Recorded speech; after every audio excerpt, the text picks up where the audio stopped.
గత క్లాస్‌లో మనం ఏం చెప్పుకున్నాం ఎవరికైనా గుర్తుందమ్మా? లాస్ట్ క్లాస్‌లో ఏం చెప్పుకున్నాం?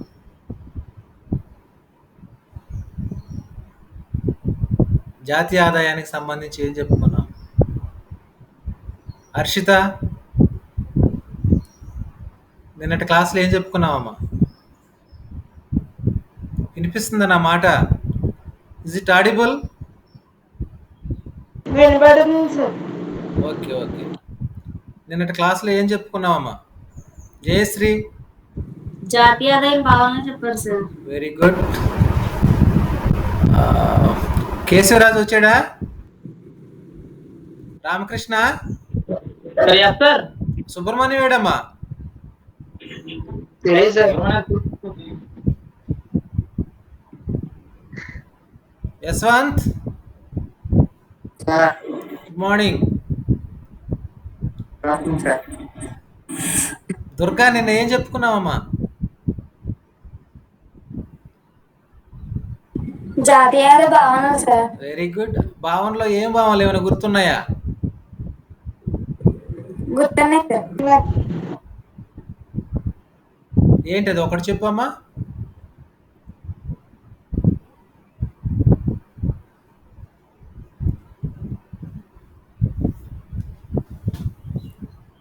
నిన్న జాతీయ ఆదాయ భావనల్లో సెకండ్ మొన్న ఒకటి చెప్పుకున్నాము, నిన్న కొన్ని చెప్పుకున్నాం. మొన్న 2 చెప్పుకున్నాం, మిగిలినవన్నీ 6 నిన్న చెప్పుకున్నాం. జాతీయ ఉత్పత్తి, వెరీ గుడ్.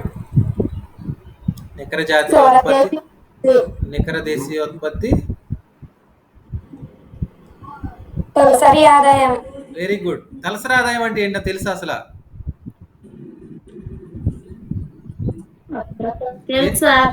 కేశవరాజు, తెలుసు సార్. కేశవా, సార్ నువ్వు ఎందుకు క్లాస్కి రాలా నిన్న? నువ్వు లేకపోతే బోరుగా ఉంది మా అందరికి.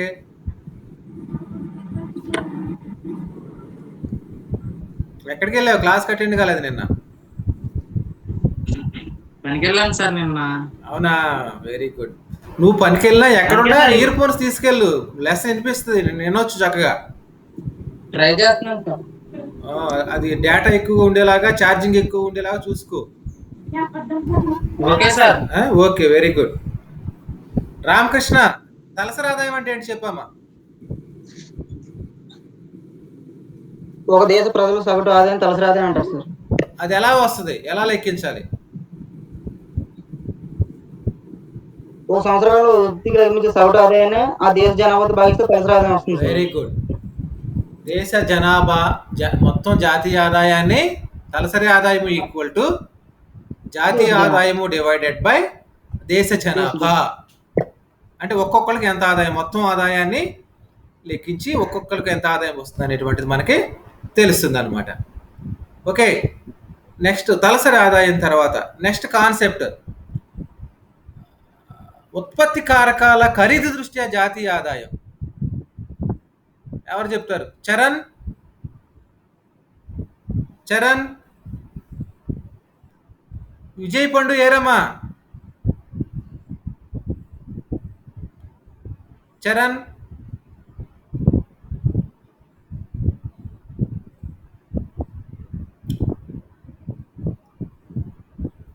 చరణ్, రవి, రవి రెస్పాండ్ కావట్లేదు పిలిచినప్పుడు. మొన్న రెస్పాండ్ కావాలని చెప్పి మెసేజ్ కూడా పెట్టాను.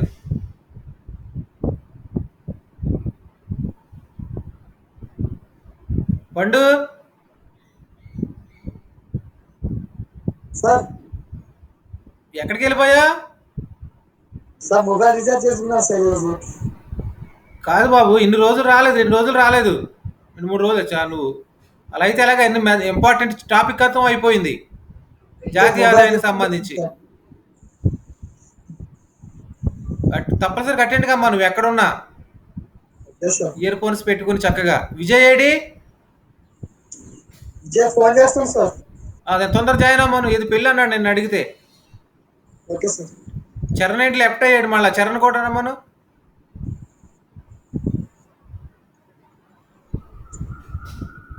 సరేనమ్మా, ఈరోజు మనం మరొక ఇంట్రెస్టింగ్ టాపిక్ చెప్పుకుందాం. మొత్తం ఒకసారి జాతీయ ఆదాయ భావనను ఒకసారి మళ్ళీ రివిజన్ చేసుకుందాం. పండు ఎవరమ్మా?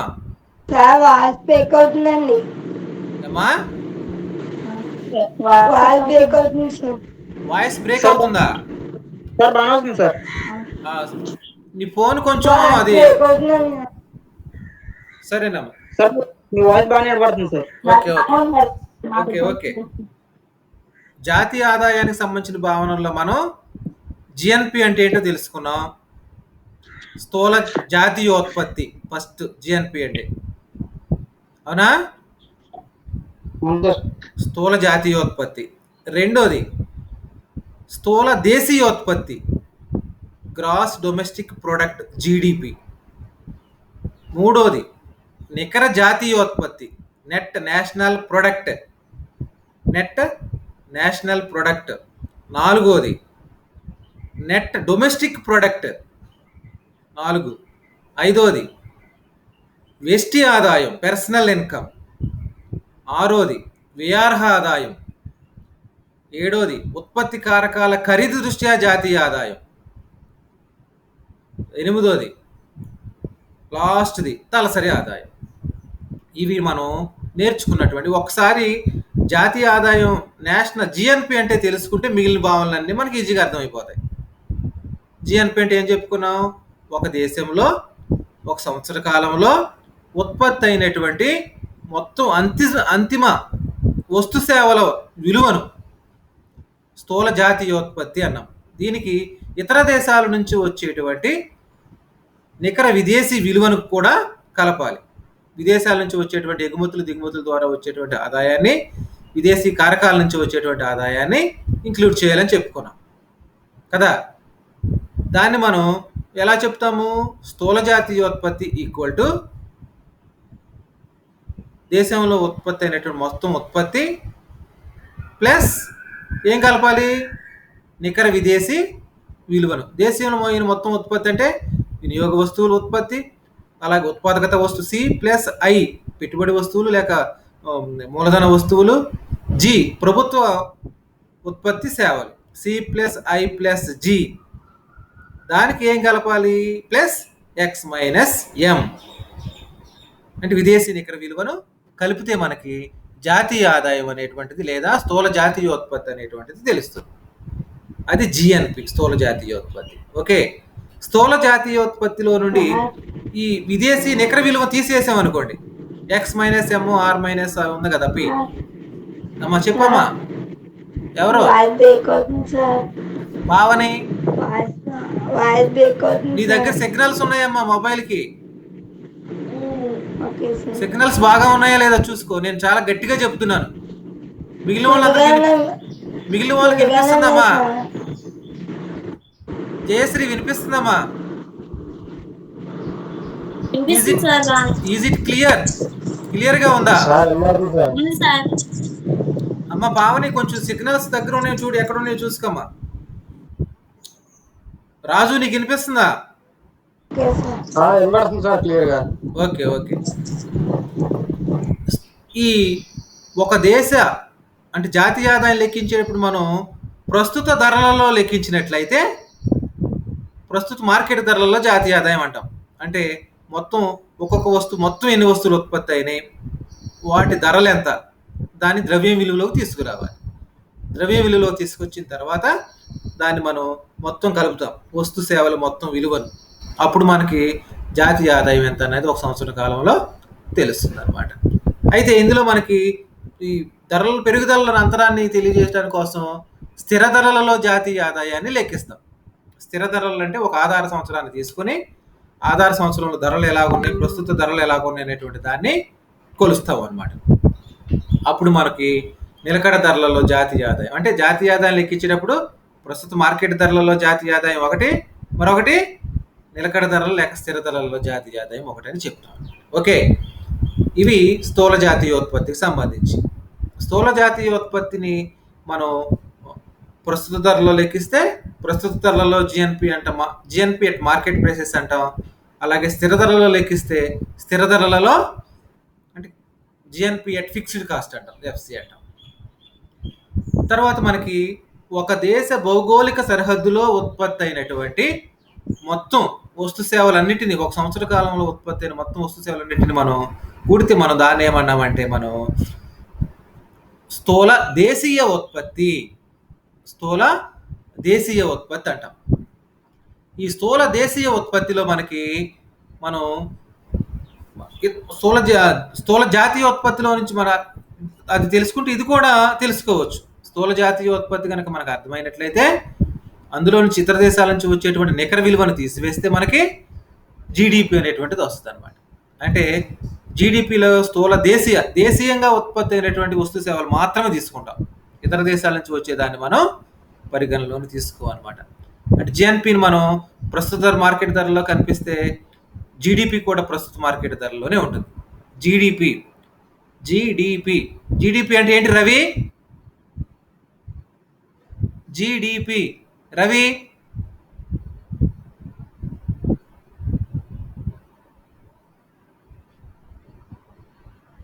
హర్షిత జీడిపి అంటే ఏంటమ్మా? Gross domestic product sir. Very good, gross domestic product. తెలుగులో ఏమంటాం దాన్ని? స్థూల దేశీయ ఉత్పత్తి అంటాం. Right, okay. అంటే ఒక దేశ భౌగోళిక సరిహద్దులో ఒక సంవత్సర కాలంలో ఉత్పత్తి అయినటువంటి అంతిమ వస్తు సేవల మొత్తం విలువ అనమాట. ఈ రెండు చాలా ఇంపార్టెంట్, జీడిపి జిఎన్పి. వీటిని బట్టి మిగిలిన కాన్సెప్ట్స్ అన్నీ కూడా మనకు వస్తాయి. నికర జాతీయ ఉత్పత్తి అంటే ఎవరు చెప్తారు?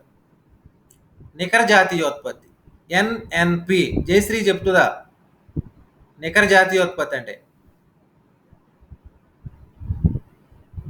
Come on fast. Ramakrishna, net national product. దాని మీనింగ్ ఏంటమ్మా? నెట్ నేషనల్ నికర జాతీయోత్పత్తిని నేను తెలుగులో చెప్పి నువ్వు ఇంగ్లీష్లో చెప్పావు. ఎన్ఎన్పి అన్నా. వస్తువుల ఉత్పత్తి యంత్రాలు యంత్ర పరికరాలు కొంతకాలం తర్వాత తరుగుతూ ఉంటాయి సార్. Very good. స్థూల జాతీయోత్పత్తిలో నుంచి ఆ తరుగుదలను తీసివేస్తే నికర జాతీయోత్పత్తి వస్తుంది. అంతేనా సుబ్రహ్మణ్యం?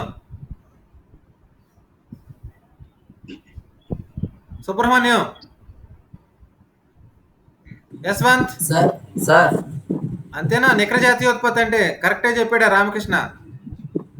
సార్ క్లాస్ చెప్పినప్పుడు నేను రాలేదు సార్, అటెండ్ అవ్వలేదు సార్ క్లాస్ కి. ఎంత ఇంపార్టెంట్ క్లాస్ మిస్ అయిపోతే ఎలాగే? వీడియో అన్నా చూడలేదా?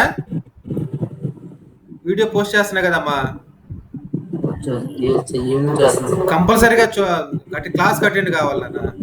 ఎక్కడున్నా సరే ఇంపార్టెంట్ క్లాస్ మిస్ అవ్వకూడదు, ఎకనామిక్స్ క్లాస్. యశ్వంత్ కరెక్ట్ గా చెప్పాడు రామకృష్ణ. Very good. అది నికర జాతీయోత్పత్తి. అలాగే నికర దేశీయోత్పత్తి అంటే ఏంటి యశ్వంత్? నికర దేశీయోత్పత్తి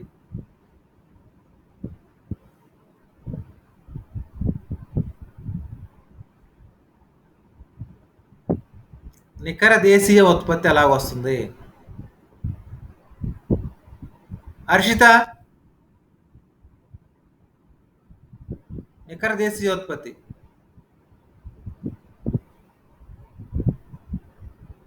స్థూల దేశీయోత్పత్తిలో నుంచి ఏం తీసేయాలి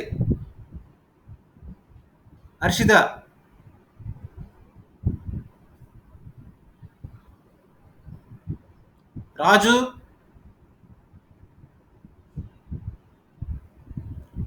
రాజు, దుర్గా, ఎవరు రెస్పాండ్ గారేంటమ్మా? జయశ్రీ, నికర దేశీయ ఉత్పత్తి ఎలా వస్తుంది? ఎన్డిపి ఎలాగ వస్తుంది? స్థూల దేశీయ ఉత్పత్తిలో నుంచి ఏం తీసివేయాలి? ఇందాక రామకృష్ణ ఏం చెప్పాడు? స్థూల జాతీయోత్పత్తిలో నుంచి యంత్రాలు యంత్ర పరికరాలు వాడటం వల్ల వాటి యొక్క తరుగుదలను తీసివేయాలన్నాడు. ఇది కూడా అంతే. నికర దేశీయోత్పత్తి అంటే స్థూల దేశీయోత్పత్తి మైనస్ తరుగుదల. గుర్తుపెట్టుకోండి అమ్మా, తరుగుదల. ఓకే, అది మనం జిఎన్పి అంటే ఏంటి తెలుసుకున్నాం, జీడిపి అంటే ఏంటో మళ్ళీ రివిజన్ చేసుకున్నాం, ఎన్ఎన్పి అంటే రివిజన్ చేసుకున్నాం, తర్వాత ఎన్డిపి అంటే ఏంటో కూడా డివిజన్ చేసుకుని 4 కాన్సెప్ట్ చాలా చాలా ఇంపార్టెంట్ బాగా. తర్వాత మిగిలిన ఎస్టీ ఆదాయం, విఆర్హ ఆదాయం, తర్వాత ఉత్పత్తి కారకాల ఖరీదు దృష్ట్యా జాతీయ ఆదాయం. ఉత్పత్తి కారకాల ఖరీదు దృష్ట్యా జాతీయ ఆదాయం అన్నప్పుడు నిన్న చెప్పారు ఏం కలపాలి, ఏం తీసివేయాలి జాతీయ ఆదాయానికి. కరెస్పాండ్ తీసేయాలి సార్, సబ్సిడీ కలపాలి sir. Very good, very nice. ఎవరు చెప్పింది? రామకృష్ణ. నైస్ నైస్, అవును సార్. Very good. అయితే ఈరోజు మనం ఈ కాన్సెప్ట్స్ తెలుసుకున్న తర్వాత అసలు జాతీయ ఆదాయాన్ని ఎలా లెక్కిస్తారు, అది ఎంత సులభం. మన భారతదేశం లాంటి పెద్ద దేశంలో మరి ఏమి తప్పులు తడకలు, ఏమి ఇబ్బందులు కష్టాలు ఏమీ లేకుండా జాతీయ ఆదాయాన్ని లెక్కించడం సాధ్యపడుతుందా? అసలు జాతీయ ఆదాయాన్ని ఎవరు లెక్కిస్తారు మన దేశంలో? జనరల్ నాలెడ్జ్ బిట్ ఎవరు చెప్తారు? జాతీయ ఆదాయాన్ని ఎవరు లెక్కిస్తారు తెలుసమ్మా ఎవరికైనా?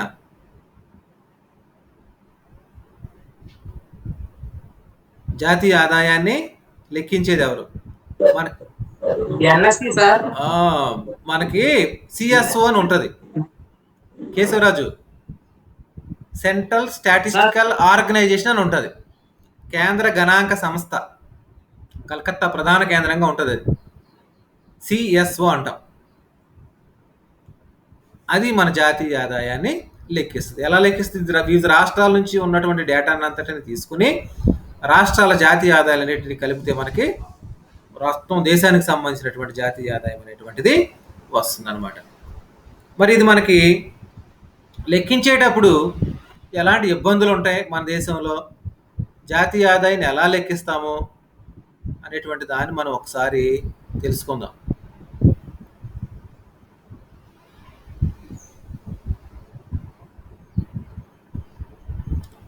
ఏం కనిపిస్తుందమ్మా?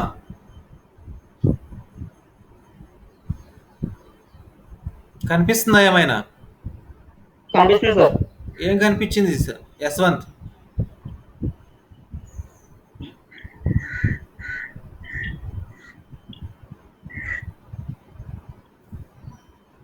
జాతీయ ఆదాయం మదింపు పద్ధతులు లేదా జాతీయ ఆదాయాన్ని కొలిచే పద్ధతులు సార్. Very good. అంటే జాతీయ ఆదాయాన్ని ఎలా లెక్కిస్తాము, లెక్కించే పద్ధతులు, లేదా జాతీయ ఆదాయాన్ని లెక్కించడం మదింపు చేయడం అన్న ఒకటే, లేదా జాతీయ ఆదాయాన్ని కొలటం అన్నా ఒకటే, లేదా జాతీయ ఆదాయాన్ని అంచనా పద్ధతులు అన్నా ఒకటి. ఏదన్నా కూడా ఒకటే. అంటే క్వశ్చన్ మార్చేసినప్పుడు జాతీయ ఆదాయాన్ని కొలిచే పద్ధతులు వివరించండి, లేదా జాతీయ ఆదాయ మదింపు పద్ధతులు వివరించండి, లేదా జాతీయ ఆదాయ అంచనా పద్ధతులను వివరించండి అన్నాడు అనుకోండి, ఏదైనా కూడా మనం ఇదే రాస్తాం జవాబు. ముందుగా ఈ జాతీయ ఆదాయం మనం మదింపు పద్ధతులు తెలుసుకునే ముందు అసలు జాతీయ ఆదాయం అంటే ఏంటో ముందు తెలుసుకోవాలి. భావనలు తెలుసుకుని మళ్ళీ జాతీయ ఆదాయం అనేటువంటి దాన్ని కూడా ఒకసారి తెలుసుకోవాలి. మళ్ళీ ఇదిగో మొన్న చెప్పినటువంటి నిర్వచనాలు, 3 నిర్వచనాలు, జాతీయ ఆదాయానికి నిర్వచనాలు ఒకసారి చూడండి ఏమున్నాయో. మార్షల్ ఏమని చెప్పాడు, పిగు ఏమని చెప్పాడు, ఇర్వింగ్ ఫిషర్ ఏమని చెప్పాడు నిర్వచనాలు.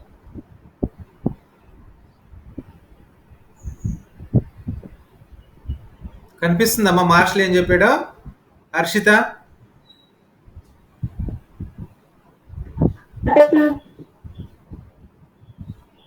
సుబ్రహ్మణ్యం చదువు ఫస్ట్ది ఏంటో. మార్షల్ జాతీయ ఆదాయాన్ని ఏ విధంగా నిర్వచించాడు?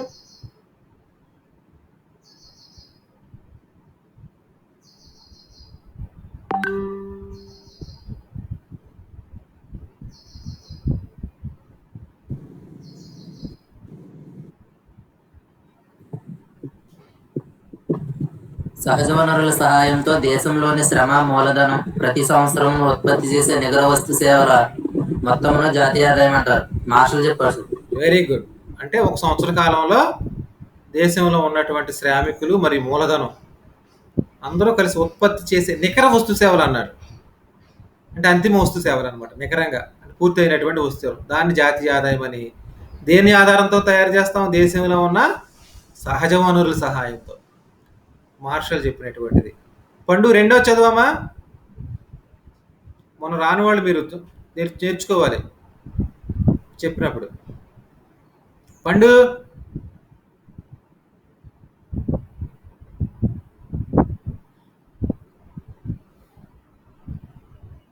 పండు కనిపిస్తుందా? వినిపిస్తుంది సార్. రెండో చదవమ్మ నిర్వచనం. పిగు చెప్పిన ఏసీ పిగు చెప్పినటువంటి నిర్వచనం. దృశ్యంతో కలవడానికి వీలయ్యి విదేశాల నుంచి వచ్చే ఆదాయం. ఒకసారి ద్రవ్యంతో అంటే డబ్బులు, మనీ, ద్రవ్యంతో కొలవడానికి వీలయ్యి అంటే దాని విలువ ద్రవ్య రూపంలో చెప్పడానికి వీలయ్యి. నెక్స్ట్ విదేశాల నుంచి వచ్చే ఆదాయంతో, విదేశాల నుంచి వచ్చే ఆదాయంతో సహా సంఘానికి ప్రాప్తించే మొత్తం ఆదాయాన్ని జాతీయ ఆదాయం అంటారు. అంటే మనం ఉత్పత్తి అయినటువంటి వస్తువులు ఏవైతే ఉన్నాయో వాటిని ద్రవ్యం విలువ కట్టి దానికి ఇతర దేశాల నుంచి వచ్చేటువంటి ఆదాయాన్ని అంతటిని కూడా కలిపితే జాతీయ ఆదాయం అవుతుందని ఎవరు చెప్పారు? పిగు, ఏసీ పిగు, పిగు దీర్ఘం. Very good. నెక్స్ట్ యశ్వంత్ కాదు, కేశవరాజు చెప్తాడు. కేశవరాజు మనం చెప్పినప్పుడు రాలేదనుకుంటా. కేశవరాజు అమ్మా మూడో నిర్వచనం చెప్పు. ఫిషర్ నిర్వచనం. వినియోగదారులు మానవ వనరుల నుంచి లేదా భౌతిక వనరుల నుంచి పొందే వస్తు సేవలను సముదాయమే జాతీయ ఆదాయం. Very good. వినియోగదారులు అంటే ఇర్వింగ్ ఫిషర్, వస్తువు కొనుగోలు చేసేటువంటి వాళ్ళు వినియోగదారులు అంటారు. వాళ్ళు మానవ వనరుల నుంచి లేదా భౌతిక వనరుల నుంచి పొందే వస్తు సేవల సముదాయం. అంటే ప్రజలు దేశంలో ఉన్న సహజ వనరుల నుంచి కానీ లేక మానవ వనరుల నుంచి కానీ వాళ్ళు తయారు చేసినటువంటి వస్తు సేవల మొత్తాన్ని పొందటాన్నే ఆ మొత్తం సముదాయాన్నే జాతీయ ఆదాయం అని ఇర్వింగ్ ఫిషర్ అన్నాడు. ఇవి జాతీయ ఆదాయ నిర్వచనాలు, జాతీయ ఆదాయ భావనలు 8. అవి ఆ కాన్సెప్ట్ చాలా ఇంపార్టెంట్. షార్ట్ ఆన్సర్ కూడా వస్తాయి అవి. జాతీయ ఆదాయం అనగానేమో నిర్వచించి వారి భావనలను వివరించండి అని GNP, GDP, NDP, NNP, per capital income, GNP అంటే ఫ్యాక్టర్ కాస్ట్, ఉత్పత్తి కారకాల ఖరీదు జాతీయ ఆదాయం, అదే నిజమైన జాతీయ ఆదాయం. తర్వాత వ్యష్టి ఆదాయం, ఏఆర్ ఆదాయం కాన్సెప్ట్స్ అన్నీ బాగా నేర్చుకోవాలి. ఓకే, నెక్స్ట్ ఇప్పుడు మనం అసలు ఏ విధంగా జాతీయ ఆదాయాన్ని లెక్కిస్తాం? మనకు జాతీయ ఆదాయాన్ని లెక్కించడానికి మొత్తంగా మనకి 3 పద్ధతులు ఉపయోగిస్తున్నారు ప్రపంచం అంతా కూడా. అందులో మొట్టమొదటి పద్ధతి ఏంటంటే ఉత్పత్తి మదింపు పద్ధతి, ప్రొడక్షన్ మెథడ్. మన దేశంలో ఉన్న మన జాతీయ ఆదాయాన్ని ఎలా లెక్కిస్తామంటే దేశంలో ఉత్పత్తి అయినటువంటి మొత్తం వస్తు సేవల ఉత్పత్తిని ద్రవ్య విలువలోకి తీసుకొచ్చి దాని విలువను లెక్కిస్తే మనకి, ఉదాహరణకు చూడండి, సెల్ ఫోన్లు ఉన్నాయి. సెల్ ఫోన్లు ఒక్కొక్క సెల్ ఫోన్ ధర ఎంత, మొత్తం ఈ కంపెనీ ఎన్ని సెల్ ఫోన్లు ఉత్పత్తి చేసింది, వాటి మొత్తం విలువ ఎంత. ఉదాహరణకి 1000 సెల్ ఫోన్లు ఉత్పత్తి చేసింది, 1000 ఒక్కొక్క సెల్ ఫోన్ 10,000, 1000 × 10,000 మొత్తం దాని విలువ వస్తుంది అన్నమాట. అలాగే సేవల ద్వారా ఒక్కొక్కరు ఎంత ఆదాయం పొందాను, నేనున్నాను, సంవత్సరానికి ఎంత ఆదాయం పొందాను సేవ చేయడం వల్ల ఆదాయాన్ని. ఇలాగా ఉత్పత్తి మదింపు పద్ధతిలో ముఖ్యంగా వ్యవసాయ రంగంలో ఉత్పత్తి అయినటువంటి ఉత్పత్తి, అలాగే పారిశ్రామిక రంగంలో ఉత్పత్తి అయినటువంటి వస్తువులు ఉత్పత్తి చేసిన పెన్నుల దగ్గర నుంచి, పుస్తకాల దగ్గర నుంచి, మనం వాడుకునేటువంటి బట్టలు, ప్రతిదీ కూడా పరిశ్రమల నుంచి ఉత్పత్తి అయినటువంటి ఉత్పత్తిని, మరియు తయారీ రంగం అంటాం దాన్ని, ఉత్పత్తి రంగం మరియు సేవల రంగం విభజించి దాంట్లో జాతీయ ఉత్పత్తిని తెలుసుకోవడం కోసం వివిధ రంగాల్లో తయారైన వస్తు సేవల ఉత్పత్తిని ద్రవ్యం విలువతో కలుపుతారు. ఈ ద్రవ్యం విలువ మొత్తాన్ని దేశంలో ఒకే ఒక సంవత్సర కాలంలో ఎంత ఉంటుందో తెలుసుకుని దాన్ని స్థూల జాతీయ ఉత్పత్తిగా భావిస్తారన్నమాట. అంటే ఏమర్థమైంది మనకి? ఒక సంవత్సరంలో ఉత్పత్తి అయినటువంటి వస్తువులు మరియు వాటి యొక్క ద్రవ్యం విలువ ఎంత, అలాగే సేవలు వాని యొక్క ద్రవ్యం విలువ ఎంత. ఈ పద్ధతిని లెక్కించేటప్పుడు మనం ముఖ్యంగా ద్రవ్యం విలువ అనేటువంటిది చాలా అవసరం. అంటే ద్రవ్యం విలువ అంటే ఉదాహరణకి ఒక పెన్ను ఉంది, 5 రూపాయల పెన్ను, అది దాని విలువ. పెన్ను విలువ ఎంత, దాని ద్రవ్యం విలువ ఎంత, 5 రూపీస్. అలాగే మొత్తం ఎన్ని పెన్నులు ఉత్పత్తి అయినాయి ఇది ఒక సంవత్సర కాలంలో దేశంలో కంప్లీట్గా ఉత్పత్తి అయినాయి, మధ్య రకంగా ఉండకూడదు, సగం తయారవ్వకుండా ఉండకూడదు. అలాగా తయారైనటువంటి మొత్తం వస్తువులను వాటి యొక్క ద్రవ్యం విలువతో కలపాలన్నమాట. తర్వాత అంతిమ ఉత్పత్తి అంటే పూర్తిగా తయారైనటువంటి వస్తువులు మాత్రమే మనం జాతీయ ఆదాయంలో పరిగణిస్తాం. ఉదాహరణకి సెల్ ఫోన్ ఉంది. సెల్ ఫోన్ మొత్తం తయారైంది, దానికి సంబంధించినటువంటి బ్యాటరీ తయారు కాలే ఒక సంవత్సరంలో. బ్యాటరీ లేకపోతే స్క్రీన్ గార్డ్ అలాంటివన్నీ కూడా తయారు కాలే. మరి సగం తయారవ్వకుండా వస్తువుని మనం ఇన్వెంటరీలు అంటాం. ఏమంటామమ్మా? ఇన్వెంటరీస్ అంటాం. ఈ ఇన్వెంటరీలని జాతీయ ఆదాయంలోనికి కలపకుండా మరి దేన్ని కలుపుతాము? పూర్తిగా అమ్మకానికి రెడీగా సిద్ధంగా ఉన్నటువంటి వస్తువులను మాత్రమే జాతీయ ఆదాయంగా మనం పరిగణిస్తాం అన్నమాట. అయితే ఈ పద్ధతిలో మనం తీసుకోవలసిన జాగ్రత్తలు చాలా ఉంటాయి. పద్ధతిలో అంటే మనం జాతీయ ఆదాయాన్ని లెక్కించడానికి 3 పద్ధతులను ఉపయోగిస్తున్నారన్న. ఆ 3 పద్ధతుల్లో మొట్టమొదటిది ఉత్పత్తి మదింపు పద్ధతి. అంటే దేశంలో ఉత్పత్తి అయినటువంటి మొత్తం వ్యవసాయ రంగంలో ఉత్పత్తి, పారిశ్రామిక రంగంలో ఉత్పత్తి, సేవల ధర దాన్ని అన్నిటినీ కూడా కలిపి మనం ఉత్పత్తి మదింపు పద్ధతి ద్వారా మొత్తం దాన్ని ద్రవ్యం విలువతో కలిపి కూడి దాని విలువను తెలుసుకొని దాన్ని మనం జాతీయ ఆదాయంగా పేర్కొంటాం. అయితే మరి ఇలాగా ఒక దేశంలో ఉత్పత్తి అయినటువంటి వస్తువులను లెక్కించేటప్పుడు మనకి రకరకాలైనటువంటి ప్రాబ్లమ్స్ వస్తూ ఉంటాయి, సమస్యలు వస్తూ ఉంటాయి. ఏంటి ఆ సమస్యలు అంటే ఒక్కొక్కటి తెలుసుకుందాం. మళ్ళీ 2 సార్లు లెక్కలోనికి రాకుండా చూసుకోవాలి. ఉత్పత్తి మదింపు పద్ధతి ద్వారా ఉపయోగించినప్పుడు ఒకే ఒక వస్తువుని దాని విలువను 2 సార్లు లెక్కించకూడదు. ఎలాగ 2 సార్లు? డబుల్ కౌంటింగ్ అవుద్ది అప్పుడు. ఎలాగా డబుల్ కౌంటింగ్ అంటే ఏంటి? దేని 2 సార్లు లెక్కిస్తాం మనం? చూడండి, ఉదాహరణకి మనకి వ్యవసాయదారుడు కాటన్ పండిస్తున్నాడు అనుకోండి, ప్రత్తి లేకపోతే మొక్కజొన్న పండిస్తున్నారు. ఇవి పండించినప్పుడు ముడి సరుకుగా దాన్ని పరిశ్రమలు ఉపయోగించుకుంటాయి. ప్రత్తిని మనం వ్యవసాయదారుడు దాన్ని వేలు లెక్క అమ్ముకుంటాడు. ప్రత్తిని ఎవరికి అమ్ముకుంటారు? ఎవరో హోల్సేల్ వ్యాపారస్తుడు వచ్చి లేకపోతే రిటైల్ వ్యాపారస్తుడు ఎవడో వచ్చి ఆ దూదిని కొనుక్కుని వెళ్ళి వాడు మళ్ళా పరిశ్రమల వాడికి అమ్ముతాడు. ఉదాహరణకి ఒక రైతు దగ్గర 1,00,000 రూపాయలు కొన్నాడు అనుకుందాం. కొన్ని వేల పత్తిని 1,00,000 రూపాయలు వచ్చినాయి రైతుకి. ఆ 1,00,000 రూపాయల విలువ ఉంది కదా, ప్రతి విలువ ఎంత? అతను అమ్మింది 1,00,000 రూపాయలకి అమ్మాడు. అతను ఆ 1,00,000 రూపాయలు పెట్టి కొనుక్కున్నటువంటి వ్యక్తి పరిశ్రమలకు ముడిసరుగ్గా అమ్మాడు, దారం తయారు చేయడానికి అమ్మాడు. అతను ఎంతకు అమ్మాడు? 1,10,000కి అమ్మాడు అనుకుందాం. అప్పుడు దాని విలువ 1,10,000 అయింది. ఆ పరిశ్రమలు తయారు చేసినటువంటి దారాన్ని మళ్ళీ బట్టలు తయారు చేసేవాళ్ళు కొనుక్కున్నారు. వాళ్ళు ఎంత కొన్నారు? 1,20,000కి. వాడు ఒక 10,000 లాభం ఉంచుకుని 1,20,000కి అమ్మాడు. వాళ్ళు బట్టలు తయారు చేసి బట్టల్ని అతను 1,50,000కి అమ్ముకున్నాడు. అంటే ఇప్పుడు బట్టలు మనం కొనుక్కుంటాం వల్ల 1,50,000 అతను ఉత్పత్తిదారునికి వచ్చినాయి.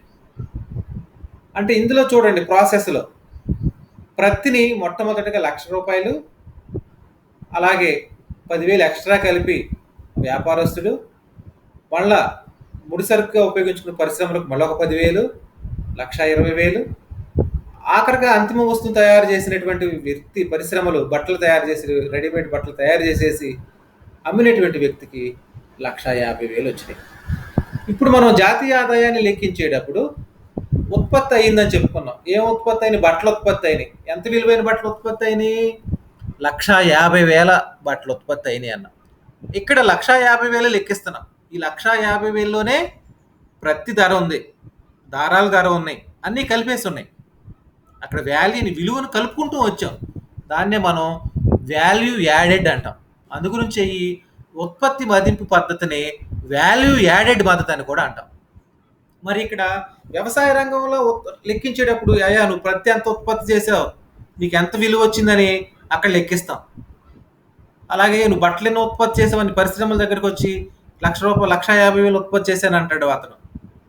అంటే అక్కడ వ్యవసాయ రంగంలో ఉత్పత్తి అయినటువంటి 1,00,000 రూపాయల పత్తి, పరిశ్రమల నుంచి వచ్చినటువంటి బట్టల ద్వారా వచ్చినటువంటి 1,50,000, ఈ రెండు కలిపితే మొత్తం ఉత్పత్తి ఇప్పుడు 2.5 లక్షలు అవుతుంది.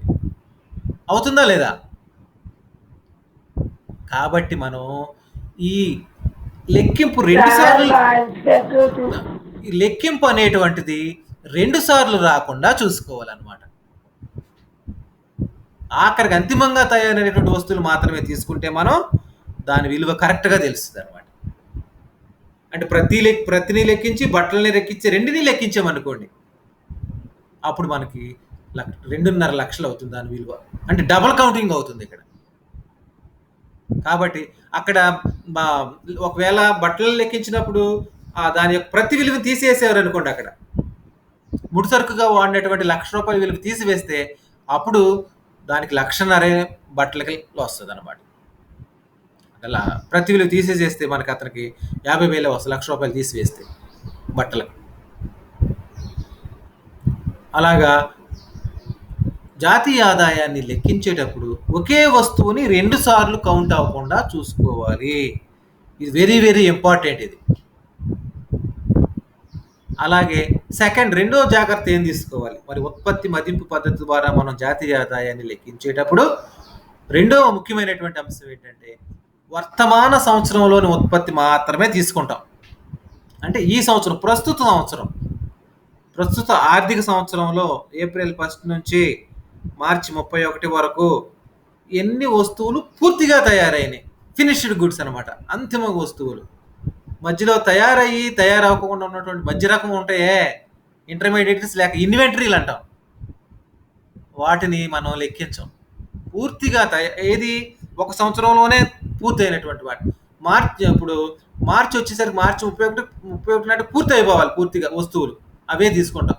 ఒక వస్తువు సగం తయారవ్వాల మార్చి 4 అది ఏప్రిల్లో మొత్తం పూర్తి అయిపోయింది అనుకోండి, అది నెక్స్ట్ సంవత్సరానికి ఉత్పత్తిలోకి వస్తుంది. అది ఈ సంవత్సరం ఉత్పత్తిలోనికి, ప్రస్తుత సంవత్సరం ఉత్పత్తిలోనికి రాదు. కాబట్టి జాతీయ ఆదాయాన్ని లెక్కించేటప్పుడు మనం ప్రస్తుత సంవత్సరంలో ఉత్పత్తులు మాత్రమే పరిగణలోకి తీసుకుంటాము. అవునా కాదా యశ్వంత్? కేశవరాజు? ఓకే. రెండు జాగ్రత్తలు తీసుకున్నాం. ఇప్పుడు ఫస్ట్ జాగ్రత్త ఏంటమ్మా, ఒకే వస్తువుని 2 సార్లు లెక్కించకుండా చూడటం. అవునా? ఓకే. రెండోది ఏంటమ్మా జయశ్రీ? రెండోది ఏంటమ్మా ఇప్పుడు చెప్పుకున్నది? ప్రస్తుతం ఉత్పత్తి అయినటువంటి సంవత్సరం ఉత్పత్తి అయినటువంటి ఉత్పత్తినే తీసుకుంటాం. మరి మూడోది ఏంటి రాజు? పండు మూడోది ఏంటి చెప్పమ్మా?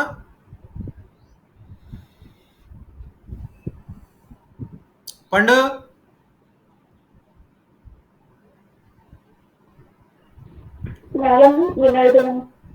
స్వయం వినియోగం. ఇది ఏంటి స్వయం వినియోగం అంటే? ఉదాహరణకి ఒక వ్యవసాయదారుడు ఉన్నాడు, తన పంటను పండించాడు, వరి పండించాడు. ఒక ఎకరంలో 40 బస్తాలు పండింది ఎకరానికి. 40 బస్తాల్లో అతను తినడానికి ఒక 20 బస్తాలు ఉంచుకుని 20 బస్తాలు మాత్రమే అతను అమ్మాడు. మరి అప్పుడు అతను సొంతగా ఉంచుకున్నటువంటి దాన్ని కూడా లెక్కించాలి కదా, అది కూడా ఉత్పత్తి అవుతుంది కదా. మనం అమ్మినటువంటి 20 బస్తాలనే కాకుండా అతను సొంతంగా ఉపయోగించుకున్నటువంటి దాన్ని కూడా జాతీయ ఆదాయంలోని పరిగణలోకి తీసుకోవాలి. స్వయంగా అతను వినియోగించుకున్నటువంటి వాటిని, అలాగే చాలామంది తమ పంట పొలాల్లో పడినటువంటి పప్పు దినుసులు కానీ, బియ్యం కానీ, తర్వాత ఫ్రూట్స్ కానీ, అలాంటివన్నిటినీ కూడా కొంతమేరకు వాళ్ళు ఉపయోగించుకోవటానికి, ఇంట్లో వాడుకోవటానికి ఉంచుకుని మిగిలినటువంటి దాన్ని అతను అమ్ముతారు. అలాగా స్వయంగా వినియోగించుకున్నటువంటి వస్తువులను కూడా మనం ఇక్కడ లెక్కించాలి. ఓకే. నెక్స్ట్ 4వది. హర్షిత 4వ చదువమ్మా.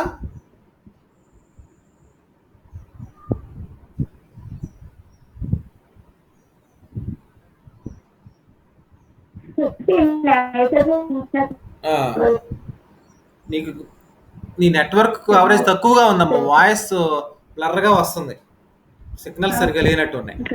సరే, ఉత్పత్తి నాణ్యత చెల్లించినటువంటి సేవలు, ఇది కూడా చాలా జాగ్రత్తగా ఉండాలి. అంటే ఉత్పత్తి అది నాణ్యత, కొన్ని వస్తువులు నాణ్యత ఎక్కువగా ఉంటాయి, కొన్ని వస్తువులు నాణ్యత తక్కువగా ఉంటాయి. వాటి డిఫరెన్స్ని కూడా మనం గుర్తించాలి కదా. అలా గుర్తించినప్పుడే దేని విలువ ఎంత అన్నటువంటిది కరెక్ట్గా తెలుస్తుంది. అంటే ఉదాహరణకి రైస్ ఉన్నాయి, రైస్ అన్నిటినీ ఒకే ధర కట్టకూడదు మనం. అందులో మనకి పిఎల్ ఒక రకంగా ఉంటాయి, సోనా ఒక రకంగా ఉంటాయి, ఇంకా వేరే రైస్ ఇంకొకలాగా ఉంటాయి కదా. అలాగా నాణ్యతను బట్టి మనం ఆ వస్తువులకు విలువను కట్టి వాటిని మనం లెక్కించాలన్నమాట. నెక్స్ట్ మరొకటి 5వది నివాస గృహంగా మార్చుకున్న భావనాలు కాదు భవనాలు.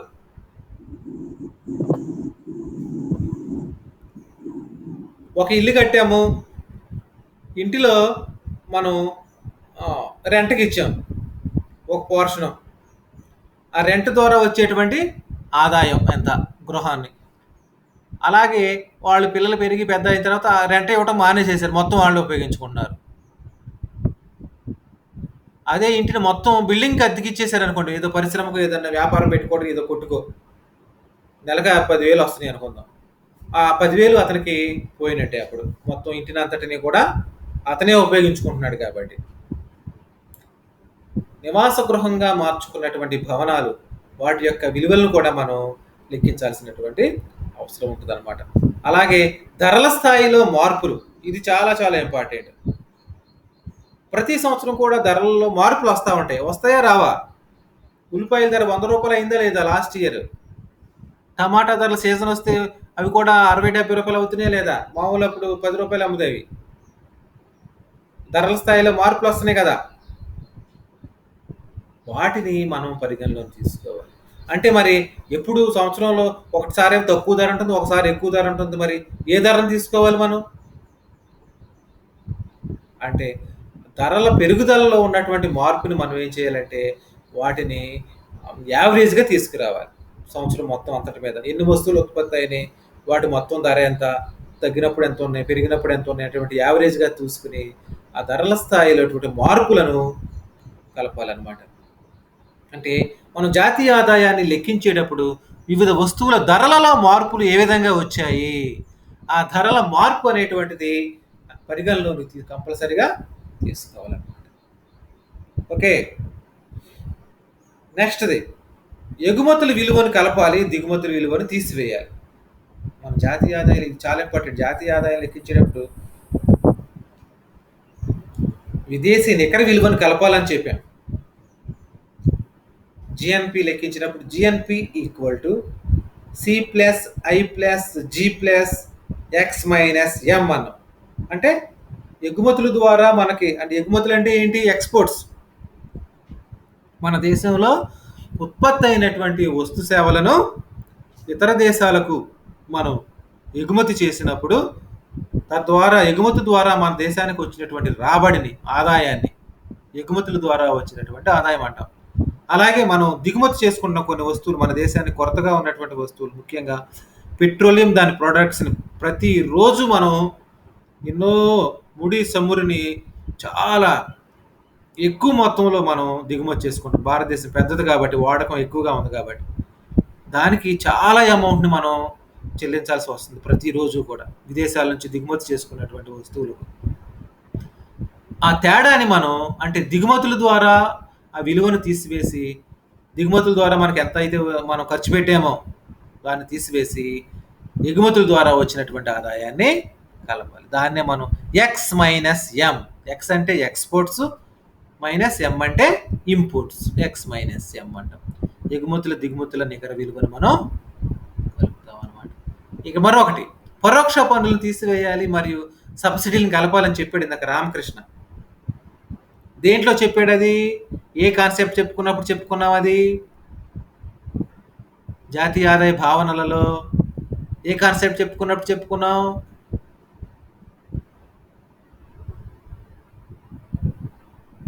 ఏ రామకృష్ణ, ఏ కాన్సెప్ట్ అది? ఉత్పత్తి కారకాల ఖరీదు దృష్ట్యా. ఉత్పత్తి కారకాల ఖరీదు దృష్ట్యా జాతీయ, అదే నిజమైన రియల్ జిఎన్పి అంటే వాస్తవ జాతీయ ఆదాయం. అది అంటే వస్తువును ఉత్పత్తి చేసేటువంటి 4 ఉత్పత్తి కారకాలకే ఆ వస్తువుల్ని అమ్మగా పొందేటువంటి ప్రతిఫలం ఈ 4టికే దక్కాలి. అలా దక్కిందైతే వాటిని వాళ్ళు కొన్ని సమయాల్లో ఈ 4టికి దక్కదు. పరోక్ష పన్నులు ఉన్నాయి అనుకోండి, ఒక వస్తువు పైన ప్రభుత్వానికి చెల్లించేటువంటి జిఎస్టీ 10%, అంటే 100 రూపాయల వస్తువు అయితే దానికి 10% ట్యాక్స్ కలిపి 110 రూపాయలు. కానీ వాస్తవంగా ఉత్పత్తి కారకాలకు చెందింది ఎంత? 100 రూపాయలే. 10 రూపాయలు ట్యాక్స్ రూపాయన పరోక్ష పన్నులు గవర్నమెంట్కి వెళ్ళిపోయింది. దాన్ని తీసివేయాలన్నమాట జాతీయ ఆదాయం లెక్కించేటప్పుడు. అలాగే సబ్సిడీలను కలపాలి. వాస్తవంగా ఉత్పత్తి కారకాలు ఉత్పత్తి చేసినటువంటి ఒక వస్తువు ధర 100 రూపాయలు ఉంది. కానీ ఆ 100 రూపాయలని ఉదాహరణకి మనకి ఈ కాటన్ దుస్తులు, టెక్స్టైల్ తయారు చేసేటువంటి మగ్గం ద్వారా తయారు చేసేటువంటి చేనేత కార్మికులు తయారు చేసేటువంటి వస్తువుల్ని మీటర్ 100 రూపాయలకు అమ్ముతాడు అతను. అయితే ప్రభుత్వం ఏం చేస్తుంది, వాళ్ళని ప్రోత్సహించాలనేటువంటి ఉద్దేశంతో, అయ్యా మీరు మీటర్ 100 రూపాయలు అమ్ముకుంటున్నారు కదా, దాన్ని మేము 50% సబ్సిడీ ఇస్తాము, దాని వస్తువులు మీరు 50 రూపాయలకి అమ్ముకోండి, 100 రూపాయలు దాన్ని మీకు ఎక్కువ మంది కొంటారు, తక్కువ ధరకు అయితే ఎక్కువ మంది కొంటారు కాబట్టి మీకు అప్పుడు లాభం వస్తుంది, ఆ 50 రూపాయలు మేమే చెల్లిస్తామని ప్రభుత్వం ఏం చేస్తుందంటే సబ్సిడీలు ఇస్తుంది. ఆ వస్తువుని ఎంతకు అమ్ముకున్నాడు, మీటర్ వస్త్రాన్ని 50 రూపాయలకి అమ్మాడు. కానీ అతనికి ఉత్పత్తిదారునికి ఎంత వచ్చింది, మీటర్కి ఎంత మిగిలింది, అతనికి 100 రూపాయలు వచ్చింది. 50 రూపాయలు కొనుక్కున్న అతను ఇచ్చాడు, మిగిలిన 50 రూపాయలు సబ్సిడీ రూపేణ గవర్నమెంట్ ఇచ్చింది. అందుగురించే వీళ్ళు పొందినటువంటి సబ్సిడీలు ఏవైతే ఉన్నాయో ఆ సబ్సిడీలు అనేటువంటి వాటిని కలపాలన్నమాట. పరోక్ష పన్నులను తీసివేసి సబ్సిడీలను కలిపితే అప్పుడు ఉత్పత్తి కారకాల ఖరీదు దృష్ట్యా జాతీయ ఆదాయం అనేటువంటిది వాస్తవంగా కరెక్ట్గా తెలుస్తుంది అన్నమాట కదా. ఇది మరొక చాలా జాగ్రత్తగా దీన్ని జాతీయ ఆదాయం లెక్కించేటప్పుడు చూసుకోవాల్సినటువంటి అవసరం ఉందన్నమాట. అలాగే మరొకటి తీసుకోవాల్సిన జాగ్రత్త ఏంటంటే ఇన్వెస్టర్లను మార్పులను తయారైన వస్తు సేవల విలువను కలపాలి. అంతిమ వస్తు సేవలు అనమాట.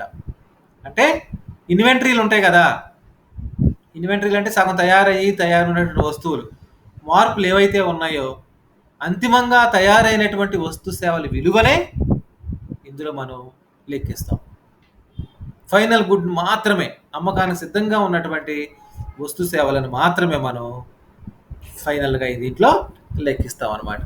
ఇది మనకి ప్రధానంగా ఉత్పత్తి మదింపు పద్ధతిలో ఉన్నటువంటి దాన్ని లెక్కించేటప్పుడు, జాతీయ ఆదాయాన్ని లెక్కించేటప్పుడు తీసుకోవలసినటువంటి జాగ్రత్తలు. అంటే జాతీయ ఆదాయాన్ని లెక్కించేటువంటి పద్ధతులు 3 పద్ధతుల్లో ఒకే ఒక పద్ధతిని గురించి ఇవాళ మనం తెలుసుకున్నాం. ఏంటో ఒక పద్ధతి, ఏ పద్ధతి గురించి తెలుసుకున్నాం ఇవాళ? ఉత్పత్తి మదింపు పద్ధతి. అంటే జాతీయ ఆదాయాన్ని లెక్కించడానికి ఉత్పత్తి మదింపు పద్ధతి ఒకటి. రెండోది ఏంటంటే ఆదాయ మదింపు పద్ధతి. మూడోది ఏంటంటే వ్యయాల మదింపు పద్ధతి. ఈ 3 పద్ధతుల ద్వారా జాతీయ ఆదాయం లెక్కిస్తాం. ఏ పద్ధతి ద్వారా లెక్కించినా ఒకే రకమైనటువంటి ఆదాయం వస్తుంది. ఉత్పత్తి మదింపు పద్ధతి, ఆదాయ మదింపు పద్ధతి, income method, production method, income method, expenditure method, వ్యయాల పద్ధతి అని 3 ఉన్నాయి. అయితే మనం ఇవాళ ఓన్లీ ఉత్పత్తి మదింపు పద్ధతుల గురించి మాత్రమే తెలుసుకున్నాం. అంటే ఇందులో మనం అసలు జాతీయ ఆదాయం ఏంటి అక్కడ నుంచి నిర్వచనాలు, 3 నిర్వచనాలు ఏవైతే ఉన్నాయో ఆ 3 నిర్వచనాలు మార్షల్ చెప్పింది, పిగు చెప్పింది, ఇర్వింగ్ ఫిషర్ చెప్పిన దగ్గర నుంచి అక్కడ మొదలుపెట్టి తర్వాత జాతీయ ఆదాయ భావనలు కూడా తెలుసుకున్నాం మొత్తం. జిఎన్పి అంటే ఏంటి, జీడిపి అంటే ఏంటి, ఎన్ఎన్పి అంటే ఏంటి, ఎన్డిపి అంటే ఏంటి, అలాగే పెర్ క్యాపిటల్ ఇన్కమ్ అంటే ఏంటి, పర్సనల్ ఇన్కమ్ అంటే ఏంటి, డిస్పోజబుల్ ఇన్కమ్ అంటే ఏంటి, అదేవిధంగా జిఎన్పి అట్ ఫ్యాక్టర్ కాస్ట్ అంటే ఏంటి. ఈ కాన్సెప్ట్స్ 8 కాన్సెప్ట్స్ గురించి కూడా మళ్ళీ రివిజన్ చేసుకున్నాం. ఈ ప్రతిదీ కూడా మనకి చక్కగా వీడియో రూపేణ ఉంది, నిర్వచనాలు ఉన్నాయి, భావనలు ఉన్నాయి, అన్నీ ఉన్నాయి. మీరు చేయాల్సిందల్లా ఏంటంటే చక్కగా వినటం, క్లాస్కి అటెండ్ అవ్వటం, మళ్ళీ రివిజన్ చేసుకోవటం. ఖాళీగా ఉన్నప్పుడు మళ్ళీ లెసన్ అయిపోయిన తర్వాత రాత్రికి మళ్ళీ ఒకసారి ఏం చెప్పారు సారు, మళ్ళీ రేపు ఏం అడుగుతారని చెప్పినటువంటి దాన్ని మీకు ఇచ్చినటువంటి లింక్లో యూట్యూబ్లోనో లేకపోతే గూగుల్ డ్రైవ్లో ఏదిలోనైనా సరే చక్కగా చూడాలి. ఆ వీడియోస్ని లైక్ చేయాలి, తర్వాత సబ్స్క్రైబ్ చేసుకోవాలి. ఇవన్నీ చేసుకోండి చక్కగా. మీకు వెంటనే ఎప్పుడు వీడియో అప్లోడ్ చేసిన వెంటనే మీకు వచ్చేస్తుంది. మళ్ళీ ఇలాగా సబ్స్క్రైబ్ చేసుకుంటే కొత్త ప్రతిరోజు వీడియోలు ఎప్పుడే మీకు అందుబాటులోకి ఉంటాయి, మీరు చదువుకోవడానికి వీలుగా ఉంటాయి అన్నమాట. అయితే మీరు చేసుకోవాల్సింది ఏంటంటే మీ సెల్ ఫోన్ని భద్రంగా ఉంచుకోవాలి. మంచి సెల్ ఫోన్ అయి ఉండాలి, ఛార్జింగ్ ఉండాలి, చక్కగా ఎక్కువ ప్లాన్ 2 GB వరకు ఉన్నటువంటి ఆ ప్లాన్లే తీసుకోండి. నెట్ బాగా ఉండాలి, డేటా ఎక్కువగా ఉండేలాగా, అలాగే స్టోరేజ్ కూడా ఎక్కువగా ఉండాలి మీ మొబైల్స్లో. ప్రాబ్లం లేకుండా ఉండాలి. సరేనా? అయితే ఈ జాతీయ ఆదాయానికి మనం ఈ కాన్సెప్ట్స్ అన్నీ తెలుసుకున్నాం, నిర్వచనాలు తెలుసుకున్నాం. నిర్వచనాలు ఒక్కొక్కటి ఒక చదువు అందరూ చదవండి అమ్మా. ఒకసారి చూడండి, కనిపిస్తున్నాయి, మొత్తం చదువుకోండి 3 నిర్వచనాల్ని. మళ్ళీ అడుగుతారు రేపు నిర్వచనాలు అడుగుతా, ప్రతి కాన్సెప్ట్ని అడుగుతాను. పెర్ క్యాపిటల్ ఇన్కమ్ అంటే ఏంటి, జీడిపి అంటే ఏంటి, మార్కెట్ ధరలలో జీడిపి అంటే ఏంటి, స్థిర ధరలలో జీడిపి అంటే ఏంటి, ఉత్పత్తి కారకాల ఖరీదు దృష్ట్యా జాతీయ ఆదాయం అంటే ఏంటి, సబ్సిడీలు అంటే ఏంటి, పరోక్ష పన్నులు అంటే ఏంటి, ఇన్వెంటరీలు అంటే ఏంటి, మధ్యంతర వస్తువులు సగం తయారైన వస్తువులు అంటే ఏంటి, పూర్తయినటువంటి వస్తువులు ఏంటి, జాతీయ ఆదాయం ఉన్నటువంటి భావం, ఎస్టీ ఆదాయం అంటే ఏంటి, విఆర్హ ఆదాయం అంటే ఏంటి, సాంఘిక సంక్షేమ విరాళాలంటే ఏంటి, పంచిపెట్టబడినటువంటి లాభాలంటే ఏంటి,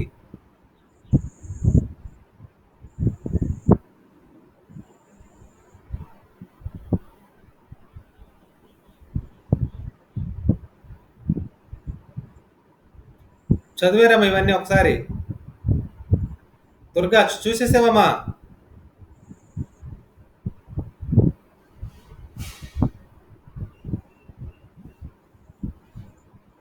దుర్గా, జయశ్రీ సార్ చూసారమ్మా? చూసాం సార్. ఓకే. ఉత్పత్తి మదింపు పద్ధతిలో మనం తీసుకోవాల్సిన జాగ్రత్తలు, ముఖ్యంగా ద్రవ్యం అంటే ఒక దేశంలో ఒక సంవత్సర కాలం ఉత్పత్తి అయినటువంటి వస్తువులు ఏవైతే ఉన్నాయో వాటన్నిటి విలువను ద్రవ్య రూపంలోకి మార్చి లెక్కిస్తాం అన్నమాట, వస్తు సేవలన్నిటిని. అలాంటప్పుడు మనం అంతిమ వస్తువులు మాత్రమే పరిగణలోకి తీసుకుంటాం, అంతిమ తయారైనటువంటి వస్తువులు వాటి ద్రవ్య విలువలో కలుపుతాం. ఇలాంటప్పుడు తీసుకోవలసినటువంటి జాగ్రత్తలు, ఉత్పత్తి మదింపు పద్ధతిలో తీసుకోవలసినటువంటి జాగ్రత్తల్లో ఒకే వస్తువుని 2 సార్లు లెక్కించకుండా చూసుకోవాలి.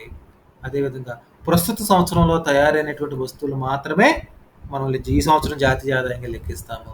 సగం తయారైనటువంటి వస్తువులు మనం లెక్కలోకి తీసుకోము. అలాగే స్వయంగా కొంతమంది సొంతంగా ఉపయోగించుకుంటారు, వాటిని కూడా లెక్కలోకి తీసుకురావాలి. అలాగే ఉత్పత్తి నాణ్యతను చెల్లించినటువంటి వస్తు సేవలు ఉంటాయి, వాటిని కూడా పరిగణలోకి తీసుకోవాలి. అలాగే సొంతంగా వాడుకున్నటువంటి గృహాలు, అద్దెకిచ్చినటువంటి వాటిని మళ్ళీ సొంతంగా మార్చుకున్నటువంటి భవనాలు ఉంటాయి, వాటిని కూడా లెక్కలోకి తీసుకోవాలి. ధరల స్థాయిలో మార్పులు వచ్చినాయి అంటే ధరలు ఒక నెలలో ఒకలాగా ఉంటాయి, ఇంకో నెలలో పెరుగుతూ ఉండొచ్చు, తగ్గుతూ ఉండొచ్చు. ధరల స్థాయిలో మార్పులు మనం యావరేజ్గా తీసుకోవాలి. అలాగే ఇతర దేశాల నుంచి వచ్చినటువంటి వస్తువుల యొక్క ఎగుమతి విలువను కలపాలి, దిగుమతుల విలువను తీసివేయాలి. అలాగే పరోక్ష పన్నులను తీసివేసి సబ్సిడీలను కలపాలి. అప్పుడు మనకు ఉత్పత్తి కారకాల ఖరీదు దృష్ట్యా జాతీయ ఆదాయం వస్తుంది. అలాగే ఇన్వెంటరీలో ఉన్నటువంటి అంటే సగం తయారైన వస్తువుల్లో ఉన్నటువంటి మార్పులను తీసివేసి అంతిమంగా తయారైనటువంటి వస్తువులు మాత్రం విలువనే లెక్కలోకి తీసుకుంటాం. ఇవి ఉత్పత్తి మదింపు పద్ధతి ద్వారా జాతీయ ఆదాయాన్ని లెక్కించేటప్పుడు తీసుకోవలసినటువంటి జాగ్రత్తలు. అయితే ముఖ్యంగా మనకి ఉత్పత్తి మదింపు పద్ధతిని ఉపయోగించి వ్యవసాయ రంగంలో ఉత్పత్తి మొత్తం ఎంత, ఒక సంవత్సర కాలంలో ఏ ఊర్లో ఎంత ఉంటే వెళ్ళిపో, మా క్లాస్కి వెళ్ళిపో నువ్వు. ఏ ఉత్పత్తికి సంబంధించినటువంటి మనం లెక్కలోకి తీసుకోవాలి, వాటన్నిటినీ కూడా మనం అంచనా వేస్తాం అన్నమాట. అంటే ఇక్కడ మనకి ఒక సంవత్సరంలో ఉత్పత్తి అయినటువంటి వస్తు సేవలు మాత్రమే మనం తీసుకుంటాం అన్నమాట. సరేనా? ఇవి జాతీయ ఆదాయాన్ని లెక్కించేటప్పుడు తీసుకోవలసినటువంటి జాగ్రత్తలు. ఉత్పత్తి మదింపు పద్ధతి అంటే మనకి వ్యవసాయ రంగం మరియు పారిశ్రామిక రంగంలో ఎక్కువగా వస్తువులు ఉత్పత్తి అవుతాయి కాబట్టి ఈ 2 రంగాల నుంచి మన దేశంలో ఈ 2 రంగాలకి మాత్రం ఈ పద్ధతిని ఉపయోగిస్తున్నారు, ఉత్పత్తి మదింపు పద్ధతిని ఎక్కువగా. వ్యవసాయ రంగానికి, పారిశ్రామిక రంగానికి. సేవా రంగాన్ని ఉందనుకో ఇంకోటి, మనకి సేవల ద్వారా వచ్చేటువంటి దానికి మనకి ఆదాయ మదింపు పద్ధతిని ఉపయోగిస్తున్నాం మన దేశంలో. అంటే మన దేశంలో జాతీయ ఆదాయాన్ని లెక్కించడానికి ఉత్పత్తి మదింపు పద్ధతి మరియు ఆదాయ మదింపు పద్ధతి. ఆదాయ మదింపు పద్ధతి ద్వారా సేవల ద్వారా, ఉదాహరణకి ఇప్పుడు వ్యవసాయ రంగం నేనున్నాను, సేవా రంగం ద్వారా నాకు సంవత్సరానికి ఎంత ఆదాయం వస్తుంది అనేటువంటి దాన్ని లెక్కిస్తాం అనమాట. అంటే సేవా రంగంలో ఉత్పత్తి ఉండదు, ఓన్లీ వాళ్ళు పొందేటువంటి జీతము లేక ఆదాయం ద్వారానే ఎంత ఆదాయం సంపాదించుకున్నారు అనేటువంటిది తెలుస్తుంది అనమాట. అందు గురించే మనకి ఇక్కడ ఈ జాతీయ ఆదాయాన్ని లెక్కించేటప్పుడు మన దేశంలో సేవా రంగంలో ఏ పద్ధతిని ఉపయోగిస్తున్నామో ఆదాయాల మదింపు పద్ధతి. ఆ పద్ధతి గురించి మనం రేపు తెలుసుకుందాం. ఆదాయాల మదింపు పద్ధతి మరియు వ్యయాల మదింపు పద్ధతి గురించి నెక్స్ట్ క్లాస్లో తెలుసుకుందాం. మీరు చేయాల్సింది ఏంటంటే జాతీయ ఆదాయాన్ని నిర్వచనాలు, జాతీయ ఆదాయ భావనలు, జాతీయ ఆదాయాన్ని లెక్కించడంలో లేక మదింపు చేయటంలో లేక అంచనా వేయటంలో ఉన్నటువంటి 3 పద్ధతుల్లో ఈ యొక్క ఉత్పత్తి మదింపు పద్ధతుల గురించి మీరు బాగా తెలుసుకోవాల్సినటువంటి అవసరం ఉంది. రేపు మళ్ళా నేను ఈ క్వశ్చన్స్ అన్ని కూడా అడుగుతాను. Okay, thank you.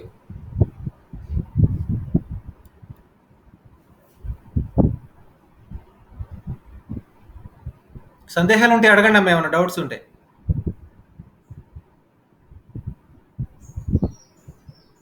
స్టాప్ చేసేస్తున్నాను.